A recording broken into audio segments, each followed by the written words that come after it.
Hello, Husker fans. Happy Thanksgiving. Sam McKewon with the Omaha World-Herald and Husker Extra here. And this is the three keys to the final game of the year. Nebraska, Iowa, Black Friday, Kinnick Stadium.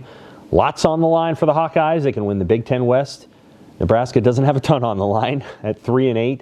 The best thing that Nebraska can do on Friday is play spoiler, and they can prevent Iowa from going to the Big Ten championship game. And then what happens after the game is way more interesting to Nebraska fans, perhaps even to Nebraska players and coaches, than what happens during that game. We'll find out who Nebraska's permanent head coach is going to be, next 5, 6, 7 days.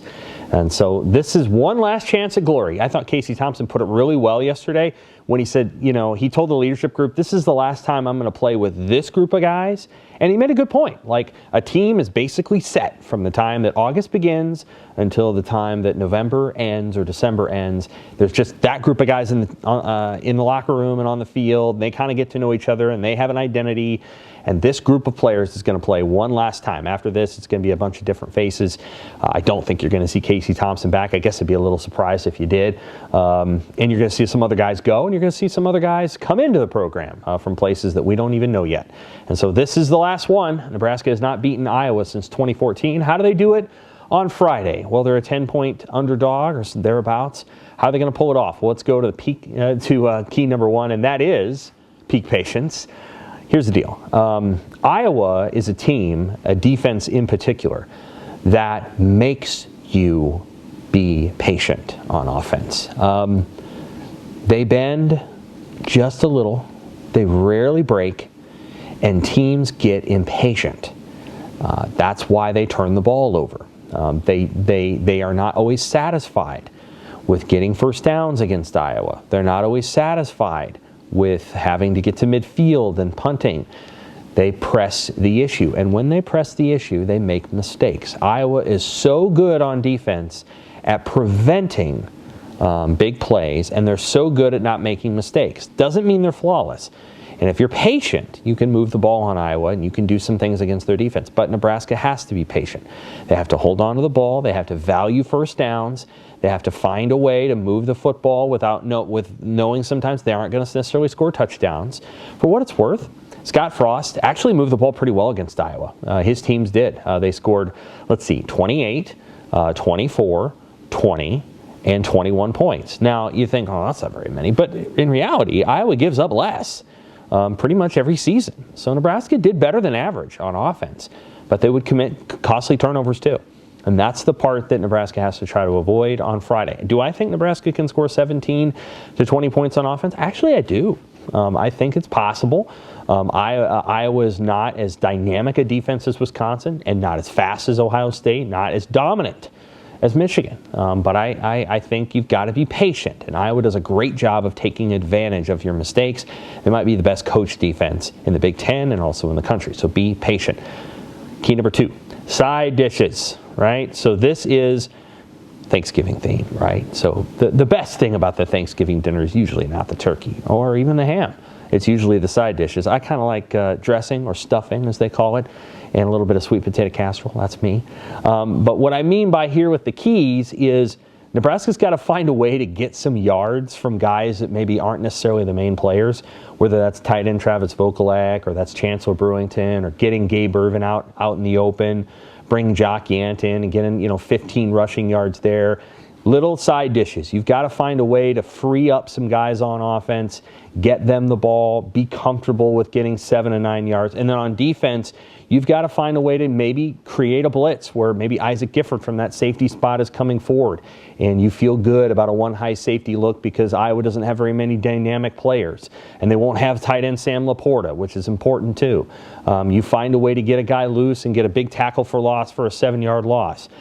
There's just little things that Nebraska has to try to do that's not necessarily the main meal, right? It's not necessarily Casey Thompson, Trey Palmer, and Anthony Grant, but it's finding ways to move the ball in those side alleys. And on defense, it's finding a way to free somebody up to make a play, especially in a TFL or a sack situation. Iowa's an offense you can attack a little bit, and Nebraska can't be afraid of that. Iowa's dynamic playmakers don't really exist at this point. With Laporta out, You don't really have a deep threat. It doesn't mean that Iowa won't try to go deep anyway, but many of their best players are just banged up or they're not playing. They do have a nice running back, but it's going to take him a little to get on track. So Iowa's an offense that you have to try to find a way to attack. And then the last one, the last key, it's a Steve Winwood song from the 80s. You remember Steve Winwood? I do. While you see a chance. And then he says, take it. Here's the thing. Iowa has maybe the best punter in the country, and Tory Taylor. Somehow he wasn't one of the Ray Guy semifinalists because, I don't know, watch lists are dumb. But Tory Taylor's really good. And you are not going to get a bad punt out of that guy. He's either going to boom it or he's going to put it inside your 10 or 5. So you have to accept that maybe the biggest weapon on Iowa's team is that guy, the guy with, the punter. So you got to go after him. You have to try to block a punt. If there's one thing Tory Taylor can't do is he can't kick through 3 guys' bodies, right? He can't make the ball go invisible. You got to go after this guy. You have to find a way to attack the punter, try to block a punt, try to change the game that way, because you are not going to get this guy off his game. And you're not going to return a punt on him really either. And Nebraska's not done a lot of that this season. They've kind of went to this punt safe thing with Oliver Martin. They don't put Trey Palmer back there a lot. They're not going to return the punts. So what they need to do, okay, granted, could Iowa pull a fake? They could. You got to go after this guy. And if he throws the football to a receiver, so be it. You have to try to do something on special teams, because if you just let Iowa be Iowa on special teams, Iowa's going to beat Nebraska on special teams. Nebraska's got to find a way to flip that script, and they got to do it by trying to go after the punter. I firmly believe that. You've got to have some punt. You got to have some punt block formations on in this game and try to get that guy off his game, because he is truly one of the best punters in the country. I'd say he's number 1. Either he or the guy at Rutgers. But Tory Taylor's awfully good, so we'll see what happens. What do I think is going to happen? Well, you know what? I think Nebraska's going to make it a game. I thought Nebraska would make it a game against Wisconsin. They did. They should have won.